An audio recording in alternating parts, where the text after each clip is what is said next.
गोंदिया शहराच्या सूर्या टोला भागातील श्यामबाबा घोडेवाले, केशवनगर, परमात्मा एकनगर, महावीर कॉलनी, शांती कॉलनी, चामटनगर तसेच परिसरातील लोकांनी एकत्र येत यावर्षी प्रभू श्रीरामांचा जन्मोत्सव विविध कार्यक्रमांचे आयोजन करून साजरा केला। यात रांगोळी स्पर्धा, चित्रकला स्पर्धा, गायन स्पर्धा, नृत्यकला, लेझिम ड्रा, पेंटिंग स्पर्धा आदी स्पर्धांचं आयोजन करीत यावर्षी रामनवमी साजरी केली। गेल्या 4 वर्षांपासून श्रीराम जन्मोत्सव समितीच्या वतीने या भागातील लोक एकत्र येत सामूहिकरित्या प्रभू श्रीरामांचा जन्मोत्सव साजरा करतात।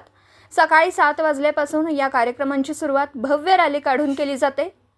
लहानांपासून प्रौढ व्यक्ती देखील या रॅलीमध्ये भगव्या रंगाचा फेटा घालून सहभागी होतात।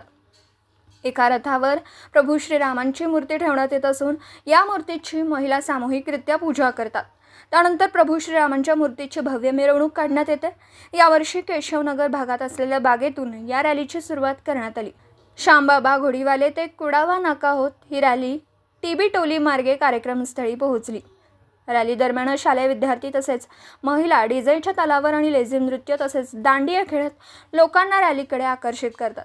तर कार्यक्रमस्थळी रॅली पोहोचल्यानंतर श्रीराम जन्मोत्सव समितीच्या वतीने रॅलीमध्ये सहभागी झालेल्या लोकांकरिता शीतपेयाची व्यवस्था केली जाते। दुपारपासून या ठिकाणी प्रभू श्रीरामांच्या जीवनावर आधारित निबंध स्पर्धा, चित्रकला स्पर्धा, रांगोळी स्पर्धा, प्रभू श्रीरामांच्या जीवनावर आधारित नाटक, रामलीला, श्रीराम वेशभूषा अशा स्पर्धांचं आयोजन जन्मोत्सव दरम्यान केलं जातं। विजयी स्पर्धकांना बक्षिसं दिली जात असून यावर्षी 300 पेक्षा जास्त लोकांनी सहभाग घेतला होता। तर या भागातील लोकांचा उत्साह पाहता या भागात प्रभू श्रीरामांचं मंदिर उभारण्यात यावं अशी मागणी परिसरातील नागरिकांनी श्रीराम जन्मोत्सव समितीकडे केली आहे। गोंदियाहून प्रतिनिधी अमरदीप बडगे। दिवसभरातील घडामोडींचा आढावा घेण्यासाठी पाहत रहा N24 मराठी न्यूज चॅनल।